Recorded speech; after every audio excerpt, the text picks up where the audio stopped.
I randomly decided this year to get into comics, and with Spider-Man being my favorite superhero, it was the natural place to start. So I did some research about where the best place to start is, and I'm sure you can see where this is going. I did the exact opposite. I'm not gonna lie to you, I just thought it'd be funny if I started with the Zeb Wells run, because I know it would make Spider-Man fans very angry. You're gonna ruin Spider-Man for yourself. Please, it's so bad. Yeah, right, nerd. If the Big Bang Theory has taught me anything, it's that I shouldn't respect you guys as humans. And I'm sure that nothing bad will come of that. Okay, I'll stop being cute. This book sucked. Freaking Pete's like an asshole for no reason, yet also a cuck. That's like having a valuable penny. It just doesn't make any sense. It took my favorite superhero and made him quite possibly the most pathetic man-child I have ever seen. Every second of his existence is pain. Like, bro, you aren't Robin Hobb. What are we doing here? Oh, and the reason is to make Spider-Man more relatable. I know I look like this, but I can put all the time. I don't know what these guys are on about. Nah, but seriously, all jokes aside, what is relatable about being a beyond stupid, selfish man-child who ruins every single relationship he is in, because of an editorial team that doesn't understand what a functional relationship looks like? There's nothing relatable about being a cuck. There's nothing relatable about the person I love abandoning me. And let's say that life has been tough, and it was relatable. Why on earth would I choose to read about it here? In a story like Berserk, it makes sense. It's fantastic, but that's because what follows is a deep and tear-filled journey through what it means to be broken beyond repair, and learning that staying in that mindset isn't the way to live your life. In ASM, Peter gets shit on by every single scenario. Nobody likes him. He doesn't even like him. And what's the solution? What does this amount to? Nothing. He is miserable. He has nobody to help him, and he will never learn to get better. This is it. This is his life. An endless cycle of uncharacteristic suffering. Like, I know suffering is important to a story, but good lord, just watch the Spider-Verse movies. Suffering on its own means nothing. It's how that suffering informs who Spider-Man is that's so inspiring. And mixed for an actual story. So I know a lot of experienced comic readers have shared similar sentiments, but also dig deeper into how this comic ceases to be a story and becomes a product spat out by a machine that seems determined to make the worst product possible, despite being perfectly capable of producing something good. But this isn't something that I'm comfortable dispensing my endless wisdom upon, because I don't know nothing. I just thought it'd be validating to people that they aren't being entitled fanboys, even from an outsider's point of view. The comics suck right now. But here's what I do know. There's a weird in-between going on right now. It's 10 issues long. It's written by Joe Kelly, and someone else whose name I don't know off the top of my head. And coming off the heels of that abysmal Zeb Wells run, I want to now shift the focus of this video to the current 8 deaths of Spider-Man. There are a few instant improvements from Wells' run here.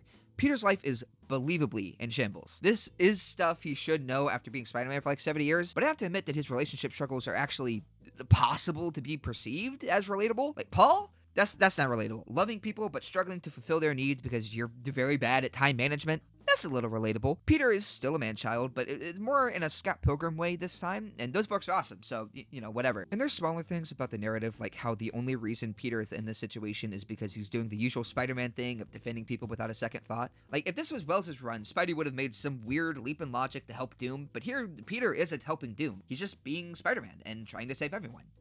I like that. And then there's this moment where Shay says, I absolutely believe it's going to get better. That's the whole thing about life, isn't it? Sure, bad things happen, but Kelly, please let things get better. Even if it isn't Peter and MJ, I'll temporarily settle for Peter just not being pathetic. I also appreciate that Peter actually outsmarts his enemies. Spider-Man is a dweeb, and that is why we love him. So let's do more of that, please. I also realized that I'm being too kind to this book. Look, it was inevitable that I would glaze whatever came after Zeb Wells. I did not enjoy his creative voice. Plus, little things like that really do make a difference in the vibe of the story and do reassure me a little bit to the future quality of this book. I'm not saying it's going to be good, but by golly, passable at this point would be greatly appreciated. But that's just 61 and 62. 61 and 62 were fun, passable products, but then you get to 63, and out of nowhere, is that character development? My modern Spider-Man book? I just thought that wasn't allowed. Oh, but it's not just 63. It's a wombo combo, because 64 comes out, and we get hit with an honest-to-God, good, amazing Spider-Man issue. I can't believe it. I thought Make-A-Wish only delivered to terminally ill people who do historically love Spider-Man. Wait, is this only be good because some dying Make-A-Wish nerd asked for a decent ASM comic? I'm more surprised they were able to make it happen than anything, honestly. Peter continues to have an actual backbone, be smart, and overall act like an actually thought-out character. They paid off setups that I didn't even notice were setups. And then there's, like, Shay.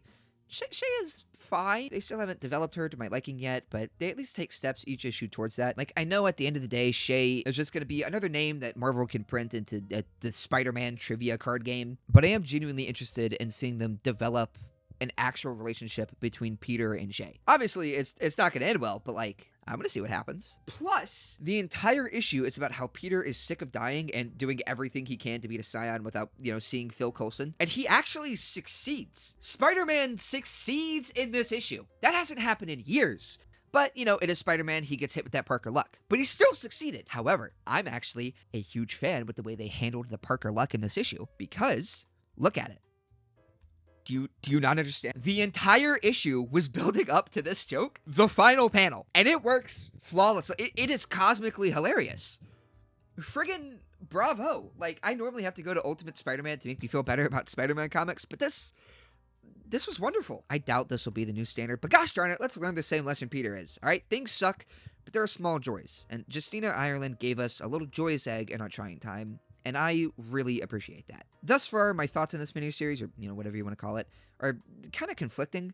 Because on one hand, ASM isn't art anymore. It's a product. What made Zeb Wells' run interesting to read was that the product was so bad it became unintentional performance art. But 8 Deaths is sort of just a product. However, I think it's a decent one. It won't be able to compete with the actual art like Ultimate Spider-Man or Miles Morales Spider-Man. Bro, freaking Miles Morales Spider-Man is so good and nobody talks about it. I don't know why, but I don't hate my time with it so far. That's a pretty lukewarm review, I know. But honestly, I'm just glad to be reading an ASM book that doesn't give me a headache. Plus, some genuinely good stuff has managed to squeak out of this whole thing. Hopefully it maintains this quality or even gets better, but we all know that ain't happening. Also, yes, I did mention Ultimate Spider-Man and Miles Morales Spider-Man. That is because while I was reading the Zeb Wells run, I kept getting a headache. This is not, I didn't make this up. This is a genuine thing that kept happening. So I turned to Miles Morales Spider-Man and Ultimate Spider-Man just to sort of ease my pain. And both are very, very good. And there's a lot I could say there in regards to the whole product versus art thing. I mean, again, that was my main draw to the Zeb Wells run, but it's a long, tedious, and depressing conversation. And I want this video to be more fun than that. So I'll save those details for another day. For now, let me know if you enjoyed this. Be sure to correct my bad opinions because I don't know what I'm talking about. And no matter how mean a comment you leave, I'm so small that I literally have to reply to it. So, do with that information what you will. Thank you very much for watching. If you made it this far, please subscribe. Just please. I would like it if you did.